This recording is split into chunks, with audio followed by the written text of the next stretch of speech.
Good afternoon, everyone, and good morning and good night to those of you all around the world.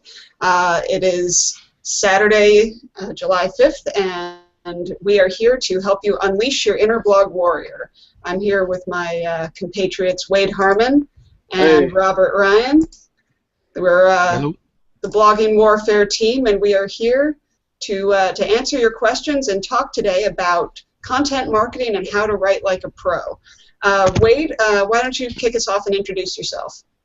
My name is Wade Harmon, and I'm here on Google Plus all day, every day at Plus Wade Harmon, and I'm super excited to be talking about blogging again because this is the way I got started from out of the coal mines. This is my first love, the blogging industry, and so I'm super stoked to be talking about blogging and content marketing with you guys and everybody else that's watching today.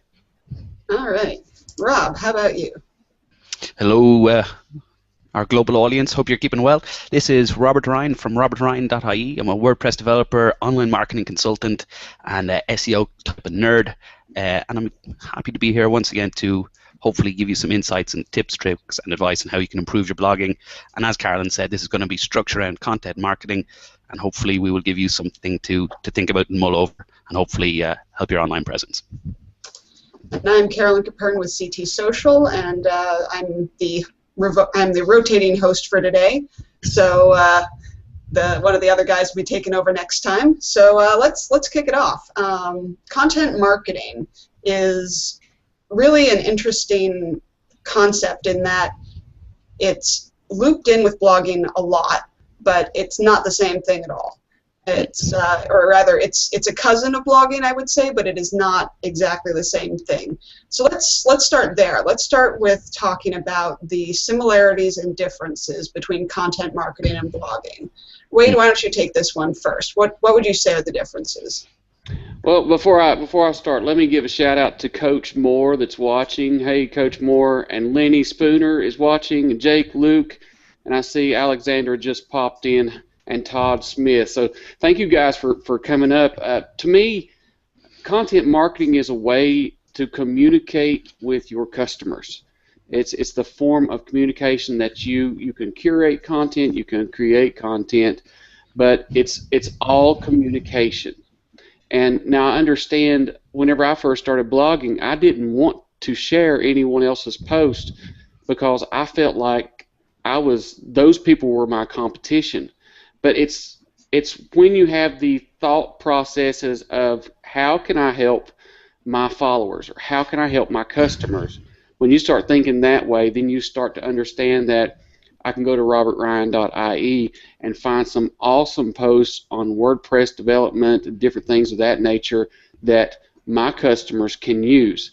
Even though I don't get paid when he makes a sale, that's the best part about content marketing. You're helping, you're communicating with people, and that's one of the best things about it, I think.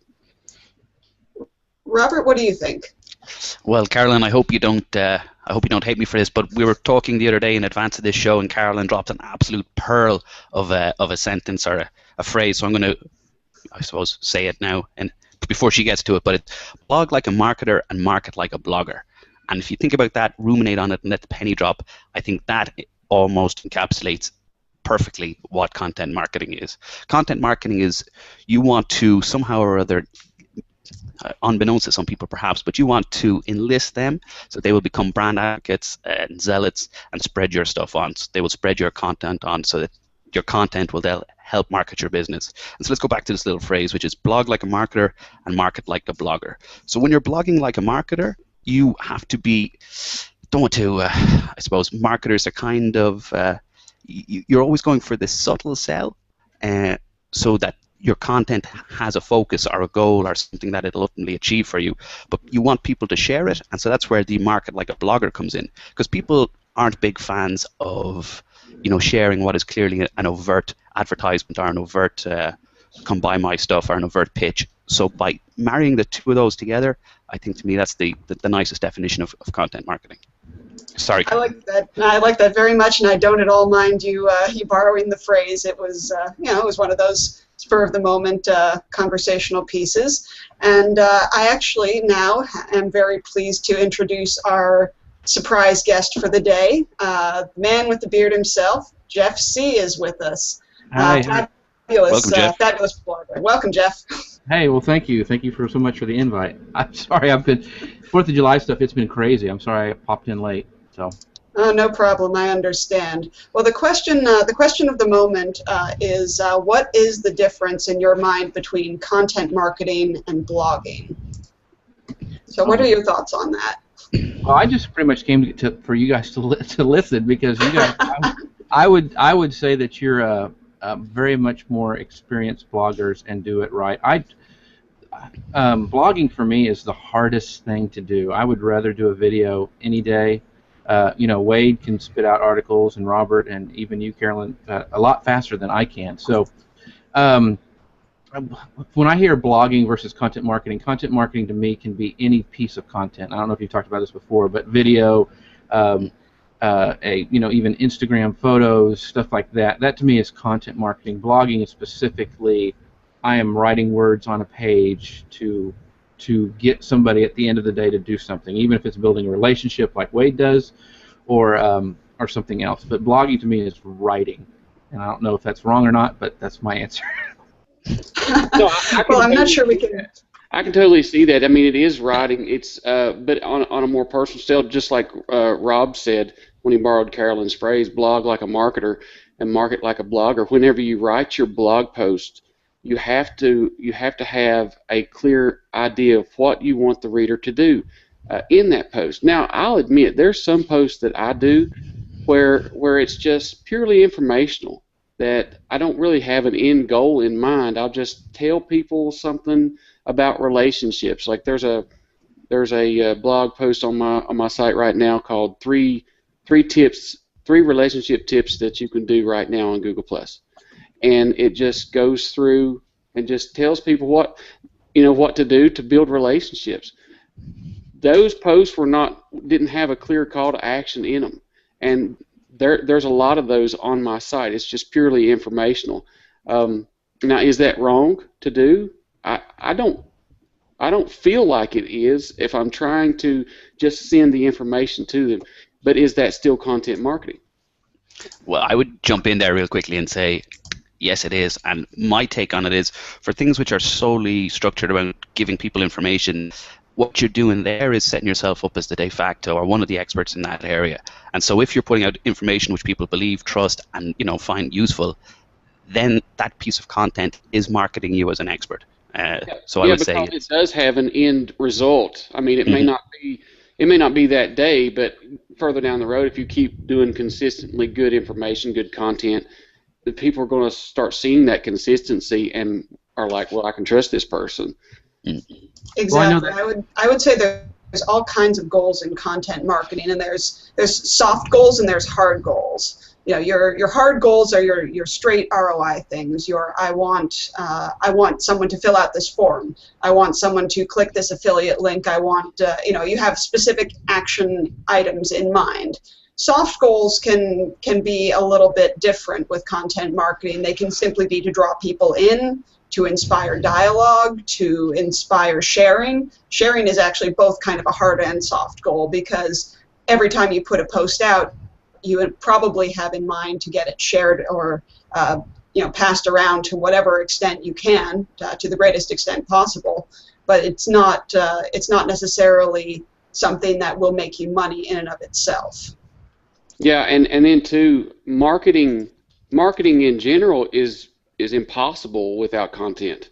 Just like Jeff said, it doesn't have to be a blog post. It can be a video, it can be a hangout like what we're doing now. It could be something on Instagram. It's impossible without the content, and it has to be part of our process. It has to be part of the process that we use in our strategy to build a faithful following or build a faithful blog readership. And what do you guys think about that? Yeah, I think that I kind of like Guy Kawasaki's NPR model. He talks about how everything, NPR, they give you great content all the time, over and over and over and over and over, and then finally when they have a telethon, you'll sit through it. and that's kind of the same way that I kind of think, and not only building authority and that I know what I'm talking about and people see that, but that when I do finally share my content or I do have a pretty strong call to action, people will follow it because one, it's what you've talked about in relationship marketing. They want to help me because they build a relationship, Wade, and then I think it's just that's what kind of my model is, and I think that's where kind of the 80-20 or 90-10 rule comes from of sharing other people's content. So, I mean, that's the kind of way I kind of take away from that kind of stuff. Yeah, I would agree with that. I think, I mean, there's value to all kinds of content. It doesn't, I mean, really, it shouldn't be something that you have, especially when you're a blogger. Everything you put out shouldn't be about getting someone to do something. It should be just about building a long-term value and a long-term relationship. Carolyn, and that's. Well, here's a question for you because I know you would do this, and Robert, I know as well. I think as we market ourselves, Carolyn, Robert, Wade, and me, is different than what we do for clients. Don't you think that our call to action for our clients are a lot stronger than what we kind of do for ourselves? Habitually, yes. Yeah. Well, I think a lot of the clients or people we building sites for, they have we want people to sign up onto a form, or we want people to come in to our clinic for a treatment or whatever the heck it is, and so it's every page is a little call to action. Book now, book now, book now, book now. Right. Whereas for myself, when I'm marketing myself, I actually don't really have any call to actions. I'm more kind of like what Wade said. Actually, I'll pin this here, which is also what Greg Trujillo has just said.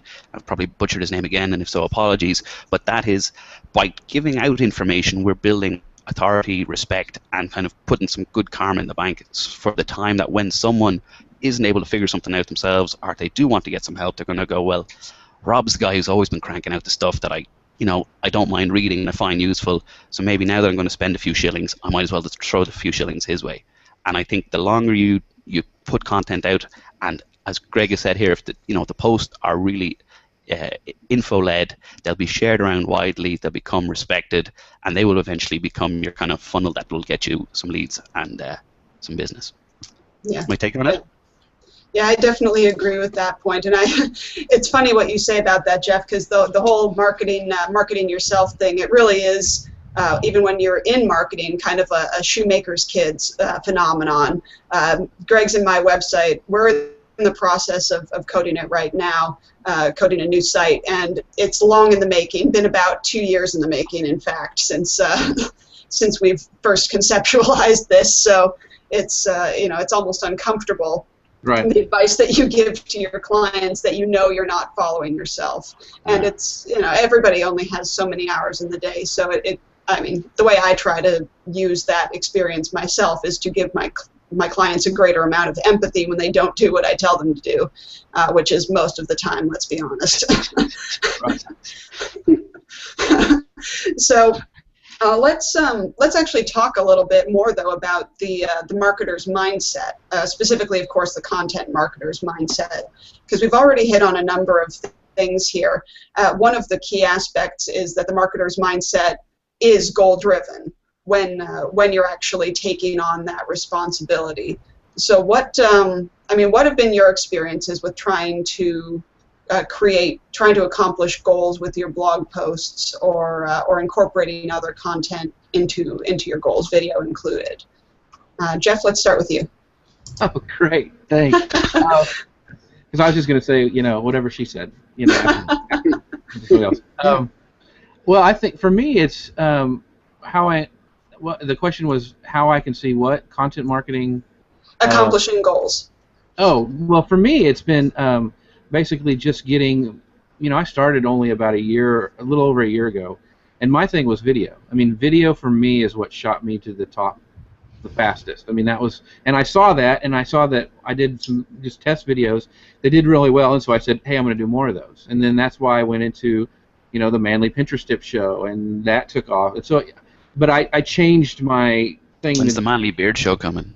Yes, right. It's the Manly Show now, because we wanted to talk about other things than Pinterest. And so I think where you start, you still have a goal, but you've got to be able to switch midstream. I mean, you see where the winds are blowing, and so you go there because you give people what they want. They want they want these hangout shows, but they also want small 2-3 minute videos, and so you give them both things. And so I even tell clients to say, well, start with this, but what works is what we're going to do.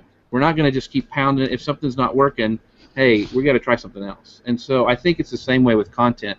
I get a lot of traffic with the actual written blog posts that I do, but they're so hard for me, and it takes so much time. That's why I tend to do video more, because I'm more comfortable with it, and I'll still keep doing blog posts, but it's a struggle for me to do one a week. It really is. And so with clients and all that other stuff. And so I think do what works for you and be able to adjust to what your audience likes to see and you're getting results for. Now, you're just getting into podcasting as well as a result of the Virtual Bloggers Conference last weekend. Is that right? What are your thoughts on that as a multimedia tool? I think it's huge. I mean, I listened to Ryan Hanley, and I got deeper into social media because I listened to podcasts. I mean, I first heard about the power of Pinterest listening to Cynthia Sanchez on Michael Stelzner's, social media podcast. And so I know there's a huge audience there, and it's so easy, at least with my video stuff that I can do, is to pull that and use that same stream for a different audience. So it's just like you said, it's a matter of time getting it set up. But once it's set up, it's a whole nother audience. And so I think we need to be mindful of, okay, we've got HOAs right now. We've got this audience here. Okay, how do we drive the YouTube people who are on a totally different kind of information or a bucket that I think of? How do we get them over here? Well, how do I get the podcast iTunes audience here to my stuff? And so I'm really excited to try a bunch of different methods to kind of bring them to me and see how that works and experiment with that, because I'll use myself as a guinea pig, and then what works I'll share with my clients. Is the way I do the same thing. You make a good point too, because you mentioned Hangouts, you mentioned YouTube videos, and the podcast. You can take the same content and hit 3 different areas, and not all. You wouldn't be able. What I could promote on Google Plus for Hangouts, I would have to say it differently in the YouTube description. After this video is done, we'll go into the YouTube description and maybe change it up a little bit, because it's got to have a different feel to it. You know what I mean? And then when you get to the iTunes episode, maybe it's a different feel again. So I mean, it's marketing the same content but in different ways, and that's where you have to understand your audience and know that. Yeah, and Alexandra Gonzalez says, he says, so give the people what they want, Jeff C., but keep them within your own personal space, right? I mean, we aren't saying change completely for your audience. We're saying maybe change the method with the same goal. Yeah, and that's what I'm saying. I'm not saying, I'm doing the Manly Pinterest Tip show, and then I'm going to switch over to chemical engineering. Because I don't know. You make a great chemical engineer. Yeah, I mean, So what I'm saying is, we did the Manly Pinterest Tip show, and we're like, okay, we want to talk about more things other than Pinterest. We kept the same guys, the same people on the panel, and we switched so we had a broader topic to go from. And that's what I mean. I'm saying just kind of change midstream to see what they want and maybe give them more of it. So. Yeah, that kind of constant evolution is actually part of a marketer's mindset too. When you're creating content for a goal, you can't be stuck. Your objective should be the same, but you should be very, very flexible in how you're willing to get there, because people have all kinds of different preferences. And as much as a writer, as much as it grieves me to know that not everyone is hanging on my every word when they read it, it's quite possible that they'd be just as interested in what I have to say and more likely to consume it if I was reading it to them in a podcast. And actually, that's what I've very tentatively begun to do. I'm actually integrating into my blogging schedule to do at least one day a week where I'm going back and adapting one of my old posts for a podcast in hopes that that'll start to drive some new audience. So it's got to be very flexible. Rob, I know you've had some considerable success, primarily with your business, actually driving people to your website through SEO and through content marketing goals. Is that right? Yeah, somewhat anyway. I've been kind of lucky. The luck of the Irish. Huh? I started on Google Plus maybe nearly a year ago at this stage, or when I started to get serious with it. But like I had some goals at the time. I said I want to be one of the top 100 users of Google Plus in Ireland, so that because I think Google Plus is still only starting to grow, and so it could be if I get myself properly positioned, then the time will come when people go, well, Rob's the guy we need to talk to about Google Plus, and so one of the goals I had there was to be in the top 100 most circled people in Ireland, and so I've achieved that goal. And the way I did that was by, I suppose, content marketing and coming up with things that people might be interested in sharing, and as a result they might want to follow me. So one of the first kind of things that I did about a year ago or whenever it was, I came up with an infographic for Google Plus Hovercard with the title of "You Had Me at Hovercard," and that was kind of, I'd hate to say it almost, but that was my little Trojan horse, because I was still pretty new to Google Plus at the time. But I said, if I can come up with a piece of content that's really kind of useful for people, but also has my mug on it, that's going to be a nice way to get my branding spread out through the web. And that's kind of what happened. So that's why this little yellow icon, I think people who have seen it, I hope some people might have go, oh, maybe we saw that Hovercard somewhere. So that was one piece of content with a very direct kind of goal, and how the approach that I took to kind of achieve that goal. Now, what else did I do? So yeah, it was the Trojan horse for branding and for recognition. And ultimately, as well, I wanted to grow my reach and to expand the number of followers I had. And so the consistency is one of the key things for that. Now, I've tapered off a little bit as of late because I'm pretty darn busy. But what you need to do is hit it hard for like 6 months to 9 months where you're putting out good stuff consistently. And that will help your overall just kind of brand recognition, but it will also help you gain more followers. And as I said, I wanted to be in the top 100 people in Google Plus or in Ireland, so I needed to get some more followers. But, you know, and as a result of that, then I think I've accumulated over 1 million views of my stuff, which, you know, it's not the biggest of shakes, but compared to people in Ireland, it's about a quarter of the entire population. So it's not too bad when you kind of put it in those terms. Absolutely. Yeah. I guess that's pretty much it there. Well, you raise an interesting point too, which is how much social media integrates into the content marketing picture. Because I mean, we've talked a lot about the multimedia aspects of it, photo, video, and writing.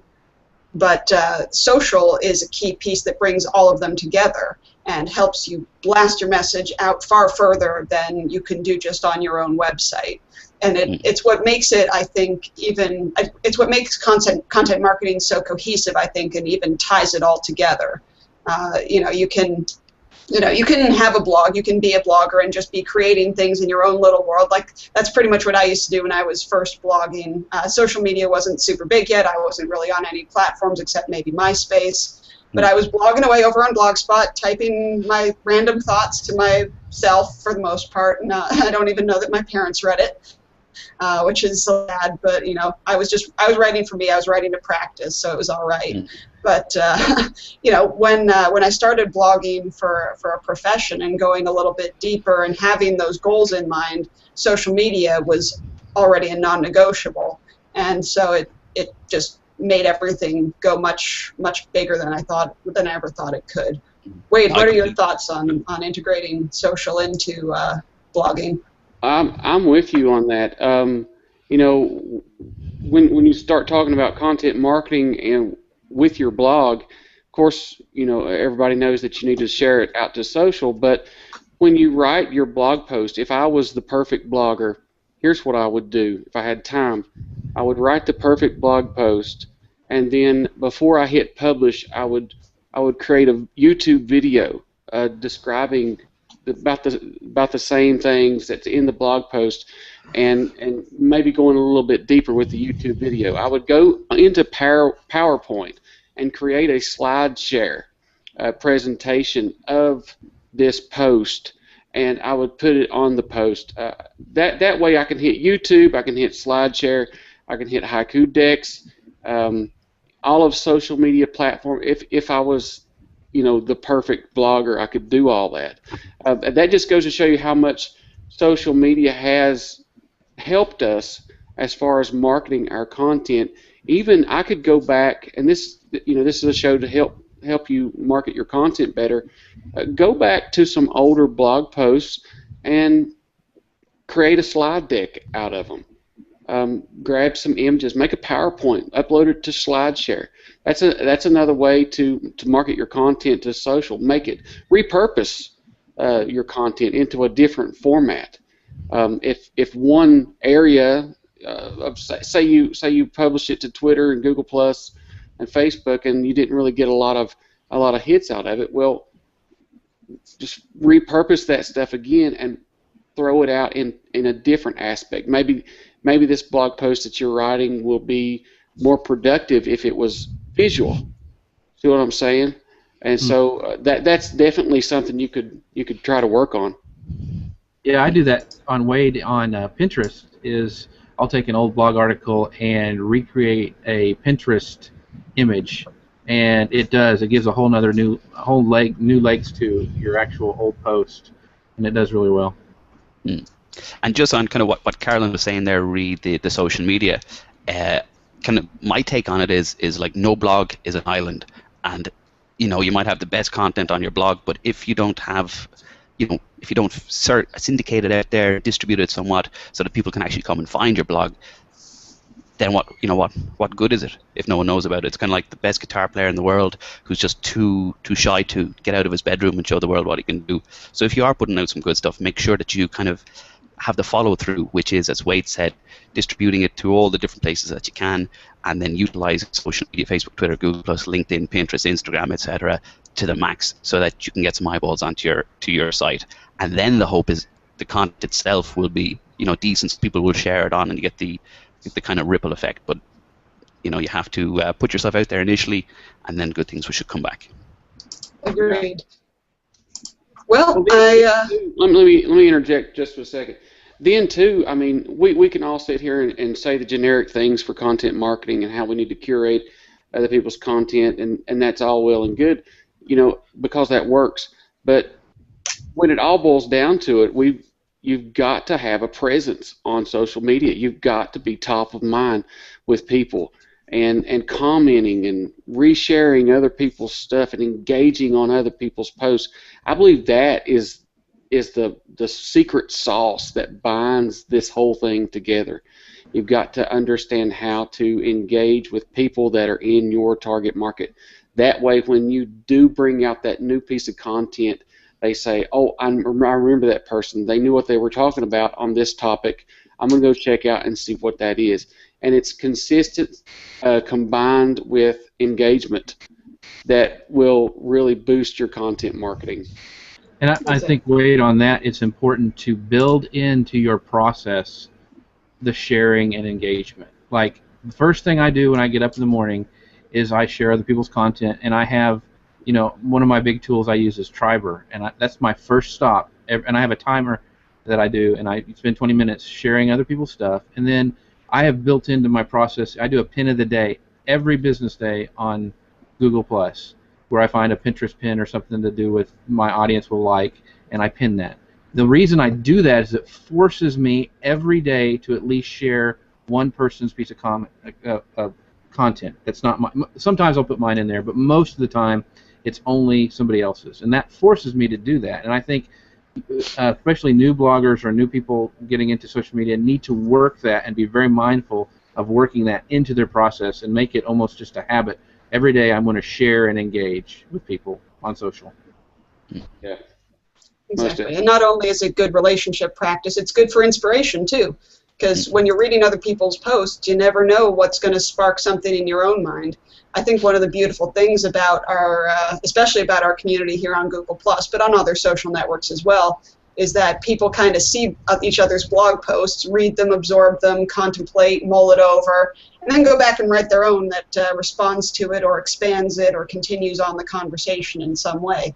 I don't know if I'm the only one who's noticed this phenomenon, but sometimes it seems like when one person publishes an article on one topic, everyone else gets in sync behind it for a week or so, right? Right, definitely. So we turned it into this massive platform-wide conversation that it really is a beautiful thing.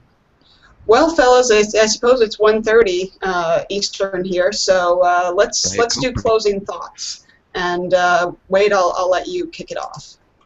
Just, write the best content that you can and try to be helpful to people. Just like Jeff said, you need to be sharing other people's stuff more than your own. Just try to do the 90-10 scale. That's what I try to do anyway. I usually share my content once a week. That's when I write a blog post. Sometimes throughout the middle of the week, I'll throw in another blog post, but normally it's just one time for me, and then everything else is everybody else's. Get in there, engage and comment, reshare other people's stuff, and let them know you exist. And then when your stuff comes out, they're going to notice you. Rob, you're up. Well, I think Wade did a nice little recap there, but as I said earlier, no blog is an island. So reach out, touch fate, find people, and it's not easy. It takes time. It takes, as I said, about 6 months to really grease the gears and get the whole thing flowing. And so have enough persistence and fortitude to stick out the first 6 months, where it could be kind of you're blogging into the into the wilderness, going, what the heck am I doing this for? But persevere, and eventually good things will come home to roost. Jeff. What everyone else said. What I would say, it's perseverance. I mean, it's going to feel like you're just blogging out to nothing, because I think everyone who has any success with content marketing has had those feelings. But also watch people watch and study people that you admire and have a following that you want to emulate, and watch what they're doing and see what they're doing. And don't copy them, but see the tricks they're doing. And then, like on Google Plus, don't stalk them or anything, but you can reach out to them, and most everyone here is helpful. They'll say, oh, well, this is what I did, or watch them on an HOA and learn from them. And so, but it's perseverance. I think, what is it? They say 80% of success is just showing up. I mean, you just have to put the work in, just like Robert said, and eventually you will see some success out of it. Fabulous. Well, Jeff, thank you for joining us today. We appreciate you being on the panel. It's definitely your expertise is more than welcome here at any time, and we hope to have you back soon. Expertise and beard. Yes, exactly.